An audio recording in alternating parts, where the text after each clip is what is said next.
वंदे जय श्री राम, जय श्री राम। छठी मैया की, छठी मैया की, यमुना मैया की, यमुना मैया की। अपनी बात शुरू करने से पहले बस मैं एक बात पूछना चाहता हूं, अब की बार छठ पूजा किस किस ने की थी? हाथ उठा के बताओ। कैसी व्यवस्था थी छठ पूजा की इस बार? या जोर से बोलो। इससे पहले होती थी ऐसी व्यवस्था? यमुना पे भी हुई है इस बार, देखी किसी ने जाके? इससे पहले यमुना पे छठ पूजा करने पे जेल हो जाती थी। संतोष भाई यहाँ बैठे हैं, हमारे पूर्वांचल मोर्चा के कितने लोगों के ऊपर मुकदमे दर्ज हुए। और मैं आज ये कहना चाहता हूं कि दिल्ली में भाजपा की सरकार बनते ही सबसे पहले वो सारे मुकदमे वापस लिए हमने जो छठ पूजा करने वालों पे हुए थे। और अब की बार हमने इतनी भव्य छठ पूजा की है जो इससे पहले दिल्ली में कभी नहीं हुई थी। अगर इस बात से सहमत हो तो एक बार दोनों हाथ उठा के बोले भारत माता की, छठी मैया की। मंच पर उपस्थित दिल्ली भारतीय जनता पार्टी के पूर्वांचल के प्रदेश अध्यक्ष संतोष ओझा जी, आदरणीय जिला अध्यक्ष गोपाल सिंह जी, अवध किशोर जी, हरेंद्र पासवान जी, सत्येंद्र सिंह जी, श्रीनिवास जी, अनिल जी, हमारे चौखन्ना साहब जी, योगेश वर्मा जी, अजय सिंह जी, राजेश जी, शशिकांत पांडे जी, नारायण जी, सभी लोग जो इस मंच पर उपस्थित हैं। ये लिस्ट ठीक से बनाई नहीं गई है क्योंकि बहुत सारे नाम ऐसे हैं जो इसमें होने चाहिए थे पर लिखे नहीं है। और हमारे प्रत्याशी जयपाल जी को हमने देखा है, पार्टी ने बहुत सोच समझ के ऐसा प्रत्याशी उतार के भेजा है जो इस सरकार के साथ मिलकर काम कर सके। मैं केवल एक बात कहना चाहता हूं, चाहे वो ये लेखपाल कॉलोनी के लोग हों या आसपास के जो भी और 28 कॉलोनी के लोग हों, मुख्यमंत्री जी से बात करने के बाद मैं यहाँ पे आया हूँ और आप ये वार्ड जिताकर भेजो। अकेले आपके वार्ड में आने वाले साल में हम लोग 50 करोड़ से ज्यादा का विकास कार्य करके देंगे।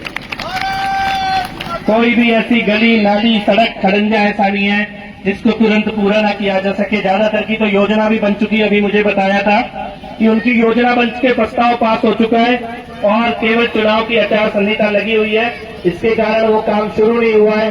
और जिस दिन आचार संहिता खत्म होगी, चुनाव परिणाम आएगा, अगले दिन से ये गली निर्माण कार्य सारे आपके शुरू हो जाएंगे। इतने साल का जो अंधकार था दिल्ली के अंदर भी और क्षेत्र के अंदर भी, उसको अब दिल्ली सरकार दूर कर रही है। मैं आपको एक बात बताना चाहता हूं कि जिस दिन हम लोग जीत कर पहुंचे, मुख्यमंत्री महोदया जीत के पहुंची, सबसे पहले दिल्ली सरकार के सारे मंत्री एक साथ गए, मां यमुना के तट पे हमने आरती की। और उसके बाद अगले दिन सुबह जब हम दफ्तर गए, मुख्यमंत्री का दफ्तर खोला गया और हम लोगों को एकदम ऐसा झटका लगा देखकर कि मुख्यमंत्री के दफ्तर को जब हमने खोल के देखा तो इतनी मोटी धूल की परत जमी हुई थी। कुर्सी और टेबलों पे, अलमारियों पे जाले लगे हुए थे, फाइलें कोई ढूंढने से नहीं मिल रही थी। हमने पूछा अधिकारियों से कि ऐसा क्यों हो रहा है, तो उन्होंने कहा यहाँ पे साल भर से कोई मुख्यमंत्री काम करने नहीं आया, कोई मंत्री काम करने नहीं आया। दिल्ली के अंदर ऐसी हालत कर दी गई पिछली आम आदमी पार्टी की सरकार ने कि पानी की समस्या, सड़क की समस्या, राशन में भ्रष्टाचार, बसें सड़कों से गायब, इस प्रकार का 10 साल का अंधेरा दिल्ली के अंदर स्थापित किया गया। अब ये जो नई सरकार आई है, इसके मंत्री, इसकी मुख्यमंत्री श्रीमती रेखा गुप्ता जी, हमारे विधायकगण लगातार जनता के बीच में है, काम कर रहे हैं। और मैं ये कहना चाहता हूं कि आज मैं अभी कैबिनेट की मीटिंग में था और हम लोगों ने कैबिनेट में आज जब चर्चा की, मैं आपको बताना चाहता हूं बहुत लंबे समय से 2 चीजें रुकी हुई थी। एक तो हमारी पेंशन रुकी हुई थी, बुजुर्गों की पेंशन, महिलाओं की, विधवाओं की पेंशन। ये पेंशन शुरू करने का निर्णय ले लिया गया है विधायक जी के कार्यालय से, इसके फॉर्म बनने शुरू हो जाएंगे।